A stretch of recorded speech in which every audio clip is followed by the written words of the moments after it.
Привет любителям АвтоВАЗа! Сегодня пройдемся по задним тормозам. Передний привод Лада Калина, Приора, Гранта. Что там еще у нас есть? Ну, и весь передний привод, короче, автовазовский.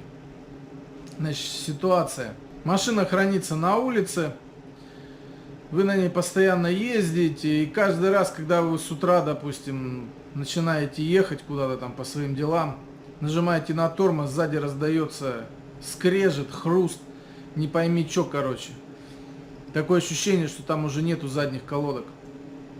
Там как будто металл по металлу трется. То трется, то не трется, короче, черти что происходит. Приезжайте на сервис, вам проверяют колодки, говорят, все в порядке, что, колодки нормальные, там чистят, продувают что-нибудь. Уезжаете, все вроде бы нормально. Через какое-то время все то же самое. Опять скрежет, хруст. Что-то там сзади происходит, шебуршит постоянно, непонятно что. Есть у вас такое? Я думаю, что есть. Сейчас расскажу, как от этого избавиться. Поехали.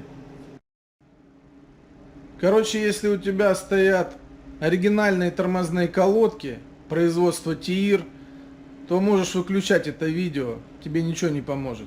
В общем, проблема, ребята, заключается в том, что в заднюю тормозную систему попадает постоянно грязь. Что нужно делать для того, чтобы от этого избавиться? Ну, во-первых, снимаем колесо, снимаем барабан, очищаем все от грязи.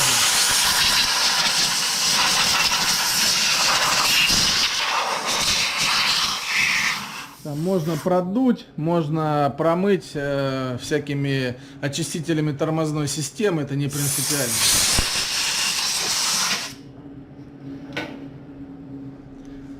После того, как мы все очистили, нам необходимо заменить тормозные колодки. Устанавливаем новые тормозные колодки. Я не знаю, какой фирмы вы будете ставить. Тут тоже вопрос, как говорится, риторический. Я рекомендую вот такие вот колодочки.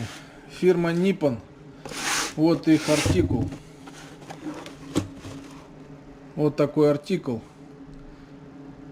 Эти конкретно под АБС. Ну, они якобы японские, но это, конечно, сомнительно. Но смысл в том, что проверено уже на нескольких автомобилях. Вот эти колодки хорошо работают.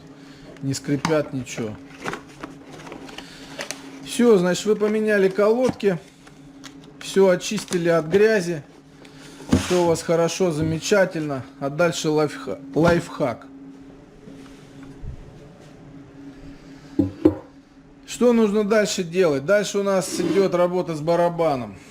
На заводе, еще при царе Горохе, когда эта машина разрабатывалась, они вот сделали такие барабанчики, насверлили здесь 8 дырок, для того, чтобы когда автомобиль преодолевает брод, вода, которая попадает в тормозной механизм, могла через эти отверстия выливаться. Но отверстиями я это назвать не могу, я это могу назвать дырками. Вот. То есть то, что якобы должно заливаться в тормозной механизм, то должно и выливаться. Ну, соответственно, что мы имеем? Мы то же самое и получаем. То есть, когда вы ездите по грязи, там сырая погода, зима, еще что-то, через эти дырки в тормозной механизм попадает грязь. Соответственно, она попадает вместе с песком, там еще с чем-то. То есть вода высыхает, а грязь, она как попала в тормозной механизм, там она так и остается. Вот. Чтобы от этого избавиться, все очень просто. Берем обычный герметик, самый любой, самый там, какой есть вообще в продаже или какой есть под рукой. И просто обычным герметиком заделываем эти дырки. Дырки от АвтоВАЗа. Вот, то есть все вычищаем, заделываем дырки, обезжириваем все. Ну, собственно говоря, все, можно ставить барабанчик на место. Вот, короче, ребятки, такая вот ситуация. Ставим барабан, дырочки все у нас заклеены.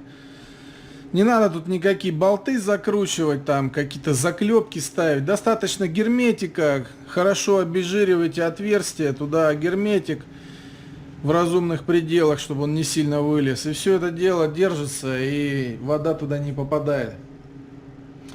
Вот. Дальше вы меня спросите, а как быть, собственно говоря, а если это самое, ну, там, абразив с колодок, еще что-то, как бы, как его оттуда выбирать?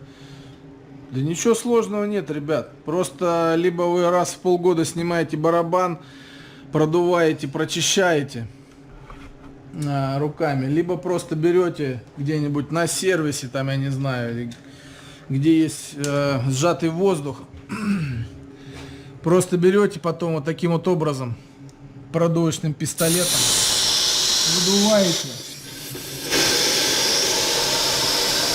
просто выдуваете оттуда все, что там находится, вот таким вот образом.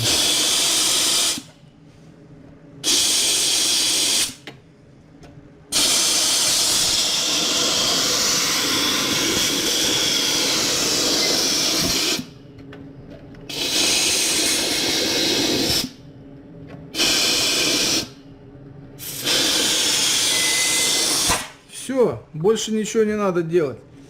Все будет работать исправно. Ничего не будет шебуршать, тарахтеть и прочее. В комментариях не забудьте написать, помог этот способ вам или нет. Если помог, ставим лайк, подписываемся на канал, делимся с друзьями. Всем добра.